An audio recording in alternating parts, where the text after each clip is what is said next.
Shalom सभी को प्रभु यीशु मसीह के नाम में आज के दिन की बहुत बहुत शुभकामनाएं। आज का शब्द आपके लिए आशीषित हो, मुबारक हो।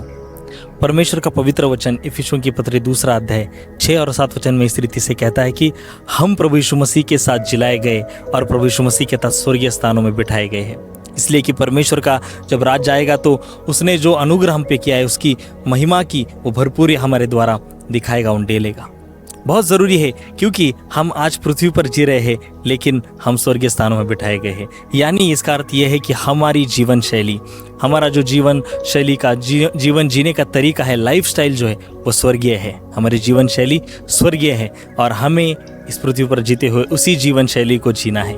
क्योंकि हम इस रीति से, मानो एक व्यक्ति जब एक देश से दूसरे देश में भेजा जाता है एक राजदूत के रूप में, तो हम देखते हैं कि एम्बेसडर जिसे कहा गया है कि वो अपने देश को वहाँ पे प्रदर्शित करता है, रिप्रेजेंट करता है अपनी कंट्री को। एक व्यक्ति, देखो, हम स्वर्गीय जो है राज्य से इस पृथ्वी पर भेजे गए हैं, इसलिए कि इस पृथ्वी पर हम हमारे स्वर्गीय जीवन को जिए। और वो एम्बेसडर जो हम है ना, we are the ambassador of God. परमेश्वर के राजदूत है, उसके राज्य के याजक हम हैं, उसके घराने के लोग हम हैं। तो वैसी हमारी जीवन शैली होना बहुत ज़रूरी है। हम सिर्फ परमेश्वर का नाम लेके झूठ का जीवन नहीं जी सकते। हालांकि हम परिपूर्ण नहीं है, लेकिन परिपूर्ण नहीं हो सकते ये भी तो हमारे लिए एक्सक्यूज़ नहीं हो सकता, है ना।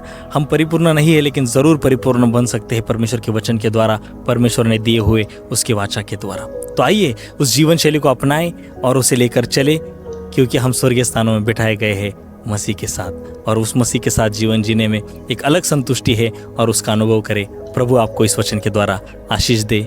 शालोम।